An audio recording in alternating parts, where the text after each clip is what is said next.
বনফুলের ছোট গল্প অজান্তে। সেদিন অফিসে মাইনে পেয়েছি।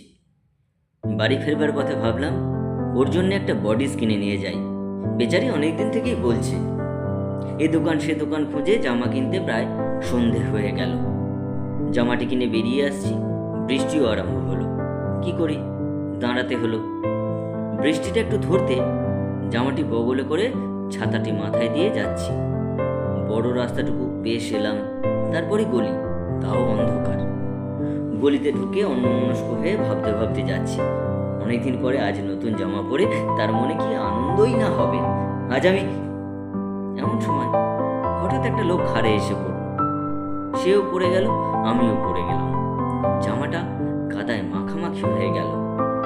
আমি উঠে দেখি লোকটা তখনও ওঠেনি, ওঠবার উপক্রম করছে। রাগে আমার সর্বাঙ্গ জ্বলে গেল। মারলাম এক লাথি। রাস্তা দেখে চলতে পারো না শুয়োর। মারে চোটে সে আবার পড়ে গেল, কিন্তু কোনো জবাব করলে না। তাতে আমার আরো রাগ হলো, আরো মারতে লাগলো। বলবান শুনে পাশের বাড়ির এক দুয়ার খুলে গেল। লণ্ঠন হাতে এক ভদ্রলোক বেরিয়ে এসে জিজ্ঞাসা করলেন, ব্যাপার কি মশাই? দেখুন দেখি মশাই, রাজকেলটা আমার এত টাকার জামাটা মাটি করে দিলে, কাদায় মাখামাখি হয়ে গেছে একেবারে। পথ চলতে জানে না, ঘাড়ে এসে পড়লে।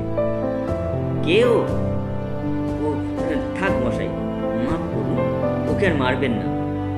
ও বেচারা অন্ধ, ও বা ভিখারি, এগুলিতেই থাকে। তার দিকে চেয়ে দেখি মারের চোটে সে বেচারা কাঁপছে, গা ময় কাদা, আর আমার দিকে কাতর মুখে অন্ধ দৃষ্টি